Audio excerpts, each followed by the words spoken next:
dear students, welcome to Manisha Verma Biology Tutorials. As you know, we are doing the chapter excretory products and their elimination. Now, in today's video, we will discuss about the physiology of excretion. आप जानते हैं हम nephron का structure जो है detail में कर चुके हैं, उसका इंटरनल स्ट्रक्चर, उसका जो है सेलुलर जो है कंपोजिशन जो है क्या होता है, वेरियस पार्ट्स उसके क्या हैं, वो हमने सब कर लिए हैं. अब हम बात करेंगे फिजियोलॉजी ऑफ एक्सक्रीशन की. एक्चुअल में एक्सक्रीशन हाउ इट हैपन्स, कैसे जो है किडनी हम कहते हैं प्योरीफाई करती है, किस तरह से फिल्ट्रेशन जो है किडनी में होता है, वो हम आज करेंगे. तो physiology of excretion, physiology of excretion.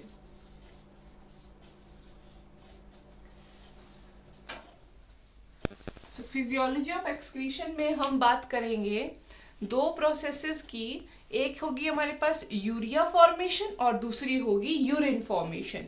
तो यूरिया फॉर्मेशन जैसे कि आप जानते हैं, अब जो मैन होता है इट इज यूरियोटेलिक. यूरियोटेलिक तो प्रिंसिपल नाइट्रोजनस वेस्ट जो होता है ह्यूमन बीइंग में, मैन में, दैट इज यूरिया. और यूरिया को जो एक्सक्रीट करते हैं उनको बोलते हैं यूरियोटेलिक. और ये जो यूरिया है इसकी साइट ऑफ फॉर्मेशन क्या है? मेनली जो है ये urea it is formed mainly in liver and it is synthesized in small amounts in brain and kidneys. तो यूरिया फॉर्मेशन जो है mainly it takes place in liver, और थोड़ा सा अमाउंट ब्रेन में भी बनता है, थोड़ा सा किडनी में भी बनता है. लिवर में जो मेन जो यूरिया बनता है वो ब्लड सप्लाई के थ्रू किडनीज में आता है और वहां पर उसकी फिल्ट्रेशन जो है वो होती है. किस तरह से यूरिया एक्सक्रीट होता है ये सब हम जो है आगे आने वाली प्रोसेसेस में करेंगे. तो फिजियोलॉजी ऑफ एक्सक्रीशन में जो एक्सक्रीटरी जो प्रोसेस है, excretory process it is consisting of two processes. First is urea formation. तो यूरिया जो है बनता कैसे है. दूसरा है urine formation. So urine formation को हम यूरोपोइसिस भी कहते हैं.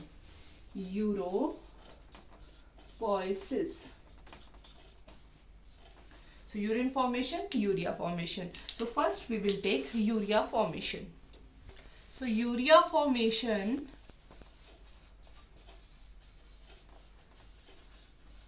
site मैंने आपको बता दी, it takes place in liver. और लिवर में ये बनता कैसे है? It is formed through a cyclic process. Step by step cyclic process होता है और उस साइक्लिक प्रोसेस को हम कहते हैं ऑर्निथीन साइकिल, या फिर ऑर्निथीन साइकिल या फिर यूरिया साइकिल, या फिर हम उसे कहते हैं Krebs हेंसलिट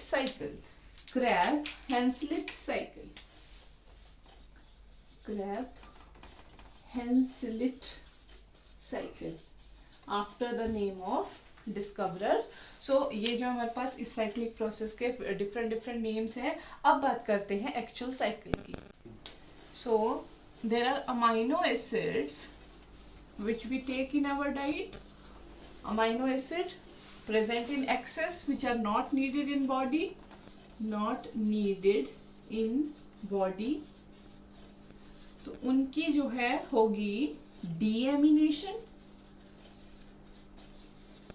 That deamination it takes place with help of enzyme oxidase,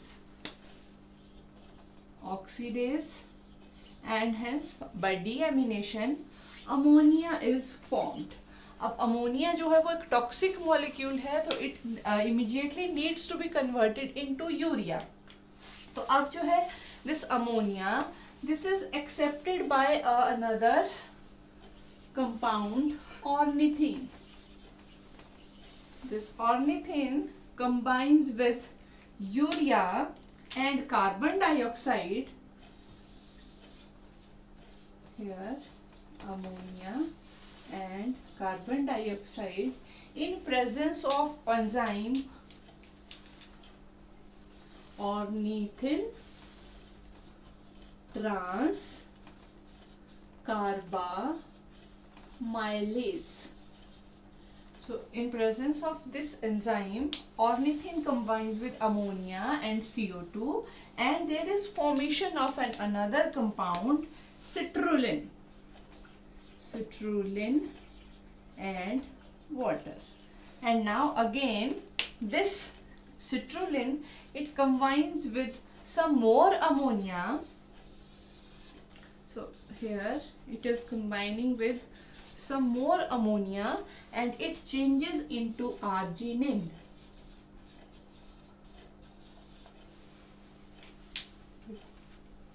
Plus water.